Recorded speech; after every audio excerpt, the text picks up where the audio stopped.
Om Shanti and welcome back to Light of Knowledge International. Our topic of discussion today is climate change and spirituality. How can we be responsible for climate change? How can we bring a good relationship with the climate? To help us answer these questions, we have a very special guest with us in our Godlywood studio today, Sister Valerian Bernard. Sister is a Brahma Kumari representative at the UN in Geneva. Sister, welcome to the show and welcome to Godlywood Studio. Thank you very much. Sister, it's really nice to have you here today. In spite of your busy schedule, you have made the time to come back and talk to us, and we really appreciate that. Well, it's a privilege to be invited in this Godlywood studio, so thank you for having me. Okay.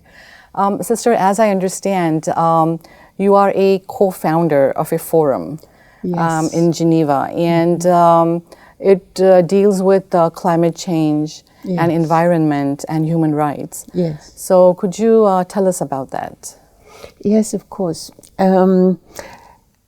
As you might know already, Geneva is the city where the UN that works with human rights issues is focused. Okay. So all the topics that are being developed at the United Nations in Geneva are related to human rights work and health and women and weather. Okay. So with a few colleagues who are from different interface organizations, we decided that we wanted to look at the topic of ethics. Okay.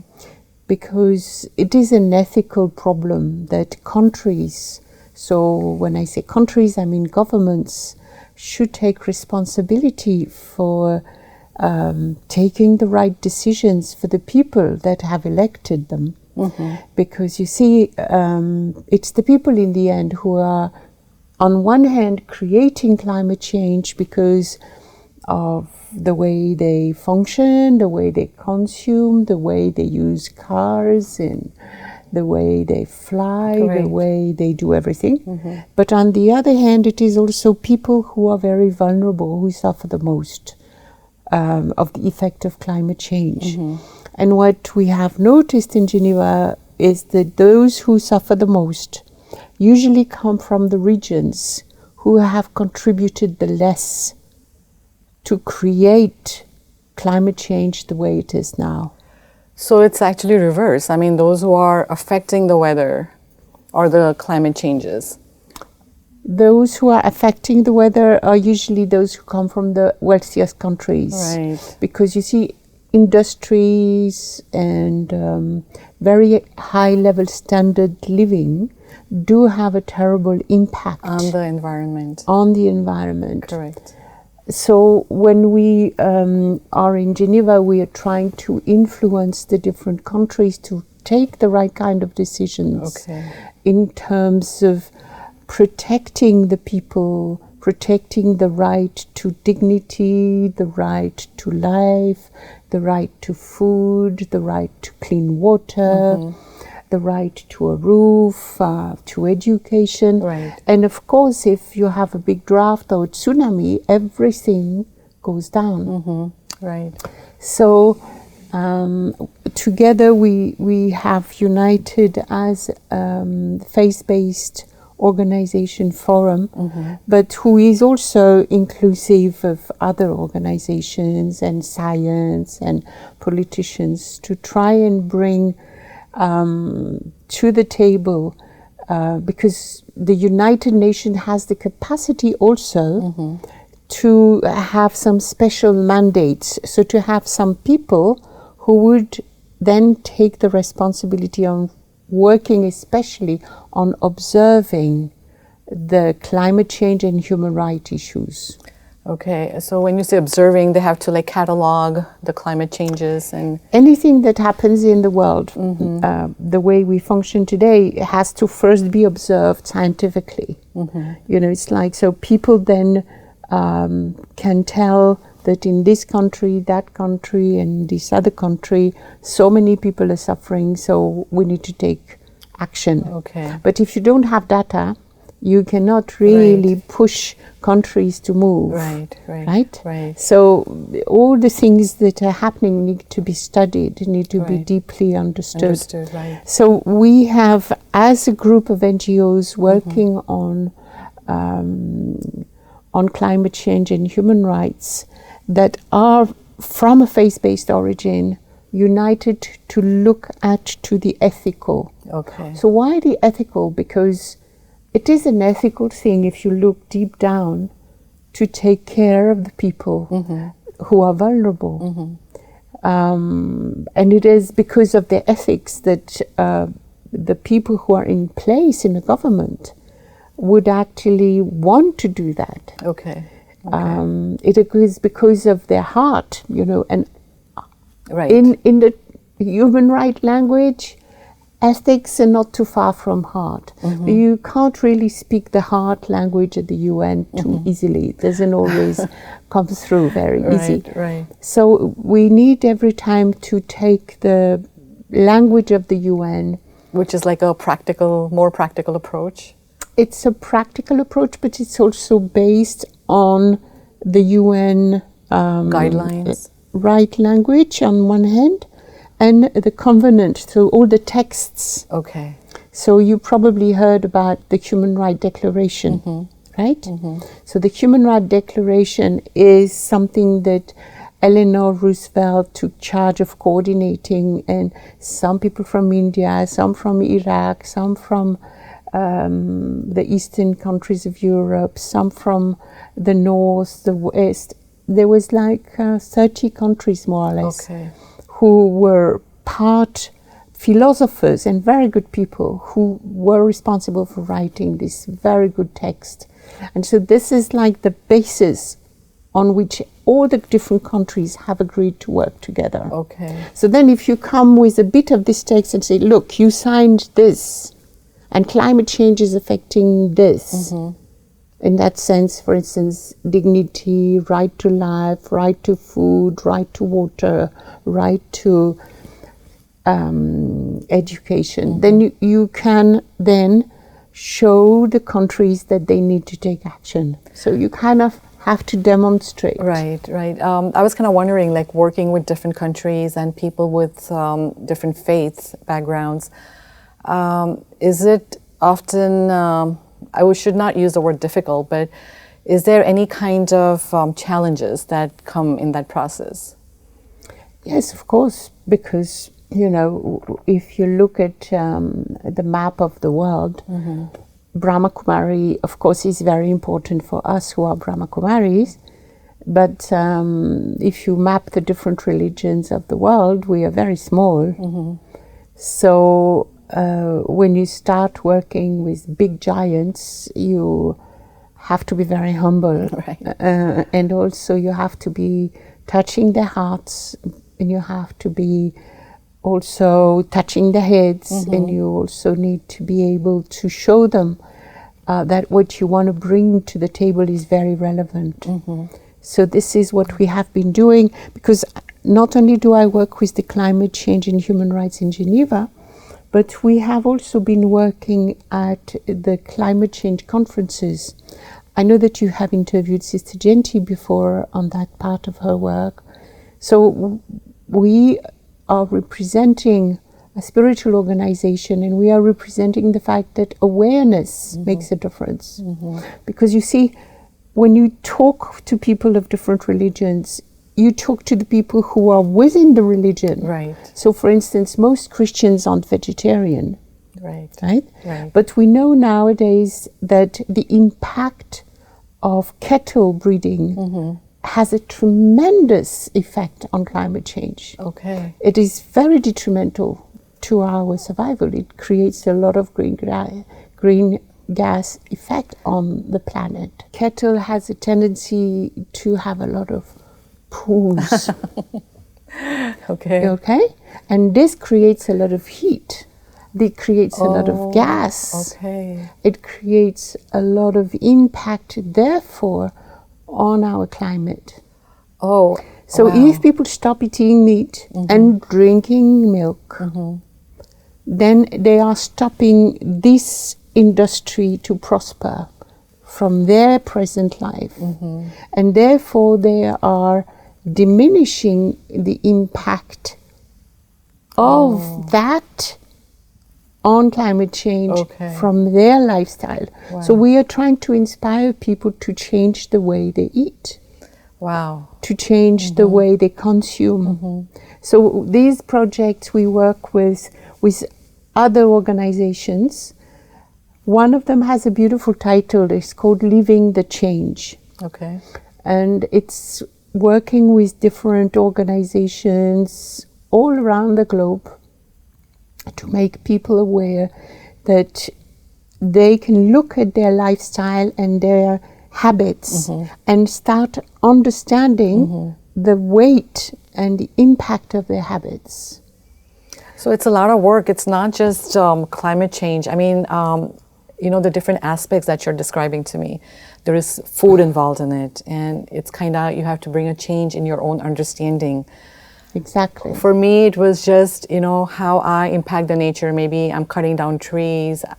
I'm not, You are, know, yes, yeah, impacting through cutting down trees. Right, and maybe, you know, they say for every tree we cut down, if we can plant another tree, that will kind of balance it out.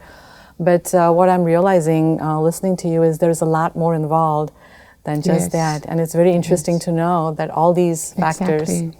So that's why a lot of our work then is creating forms of informing people. Yes. So that they can take the right decisions for their lives. Right. By deciding to travel less by the air. Air traveling is one of the worst contaminators. Okay. Okay. Having a car contaminates the food you eat. Allowing the food to be transported by plane also brings a lot of, has a lot of impact. Wow. So it's a whole study. We live in a world where everybody has so much information, but we don't have the information about our own karma, our own actions, and the weight they have. Right. So this also has a karmic implication, all these acts that we're performing. But this work also then, if you bring this to the table of science and you say, look, we are the organizations who are working with millions and millions of people. If you look at the Catholics, the Protestants, the Muslims, it's everybody in the planet basically, you know, and the Hindus. So if all these religious people were actually informing their own constituency, meaning their own people coming to their church, not government, their people coming to their church, they could make a change in their lives. So that's one part of the work. That's also very interesting. And it's a very effective way, I would say, where, you know, each one of us goes back and in our own congregation or in our own churches and temples, we bring this awareness. Exactly. That's very beautiful, Exactly. And it's the understanding of awareness that has a very important impact. If I understand that I can make a difference and I want to make a difference, then it's like my heart becomes engaged into the way I live.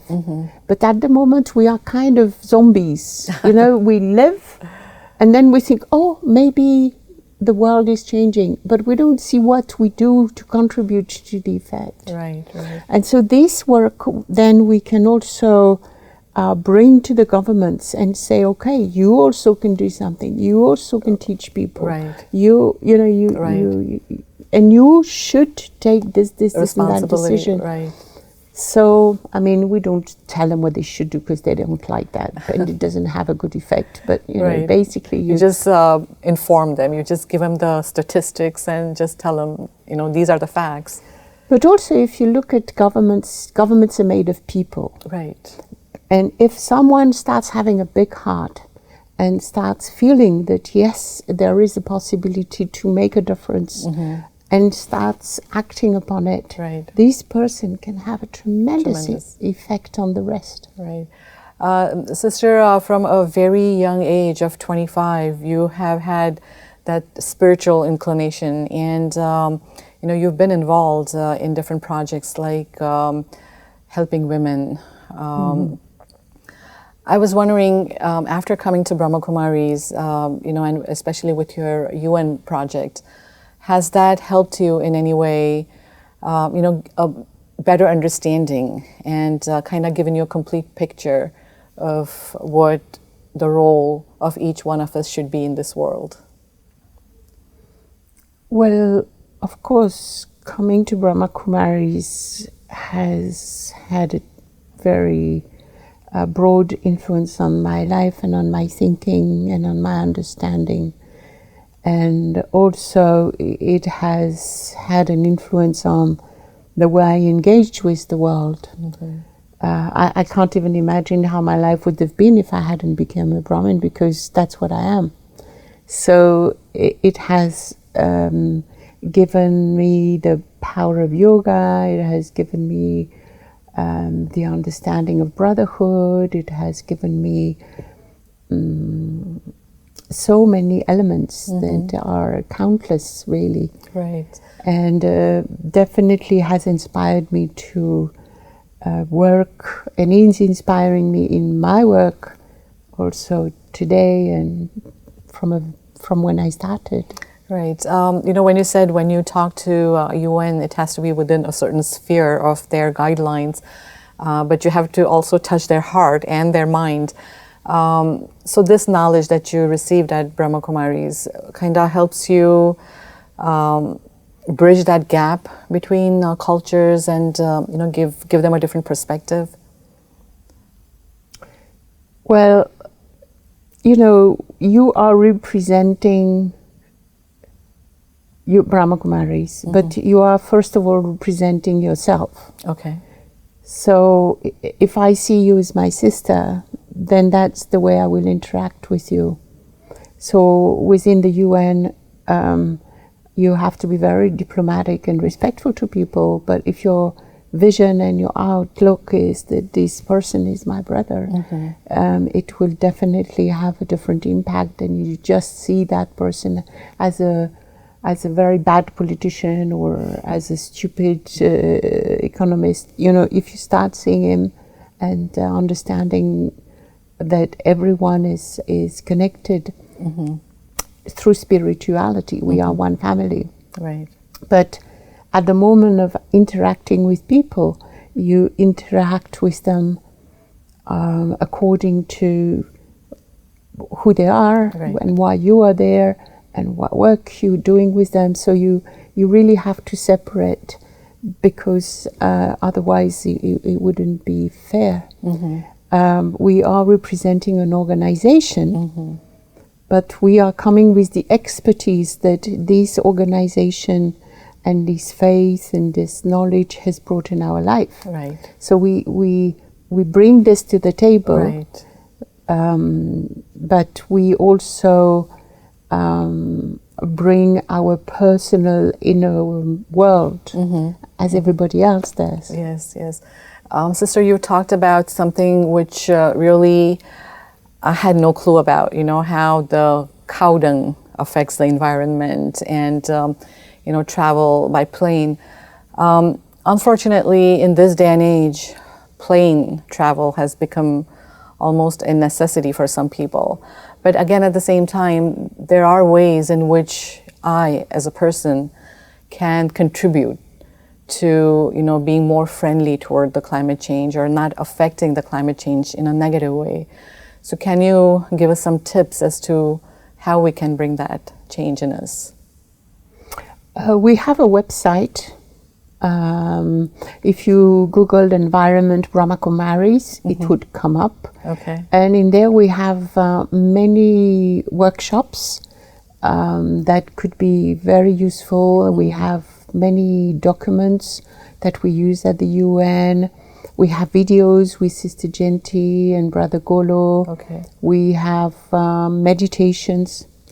So you definitely could tap into that. But the idea for a person, if you look at the spiritual aspect deep down, what is my relationship with the environment? What is my relationship with the elements? Do I serve the elements, or do I take from nature only? So you have a spiritual outlook. Okay. So if you change your spiritual outlook, making it more broad, more spiritual, more loving, more encompassing, you will definitely start also a process of more consciousness, more awareness.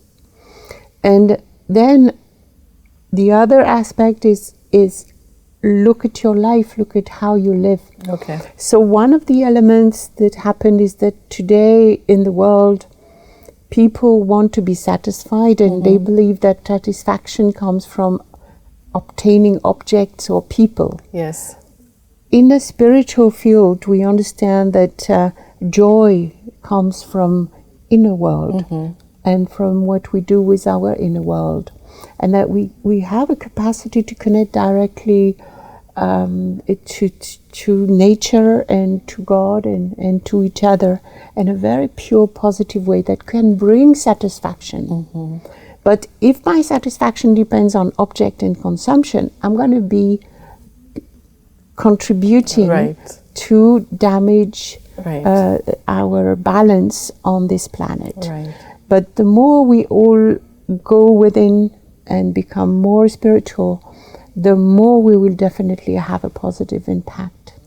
That's true, because I believe there are some traditions or cultures that actually worship nature. And I was wondering, just sending positive thoughts toward nature and sending good wishes and vibrations, how can that impact the nature in a positive way? You see, it's not visible, but everything around you is perceptive, and anything you think, anything you feel sends out vibrations, and anything responds to vibrations with other vibrations. So the more you will be genuinely positive and peaceful and loving and pure, and you will actually spread that and serve nature with this kind of attitude, the more nature will benefit also from that kind of human input on it. But nice. Also on the other side, you will probably start developing a different relationship with life, which will be more benevolent, more generous, less selfish. So it's going to help us, it's not only going to help the nature, but it's going to help us first when we start this kind of interaction. Definitely a two-way street. Yes, that's very true. Sister, thank you for shedding light on so many different aspects when it comes to climate change and how we can be spiritual and affect the climate change in a positive way. We were so happy to have you with us here, but we definitely want you to come back so we can have another discussion with you. I'll be very happy to come back, and it was great to be here with you, and I wish you a lot of success in your work. Thank you so much. Sister Valerian today pointed out so many different aspects of climate change that I was not aware of, and maybe it was new for all of us, watching this show today. But one thing we have to remember is if we just take from nature, Sister mentioned about flights and consuming milk products, to name a few. It will not have such a good impact. But when we start giving to nature in terms of our vibrations, our good energy, it's a two-way process, and nature will give us back. I hope you've enjoyed this show, this discussion, and we look forward to seeing you again in our next episode. Until then, take care and Om Shanti.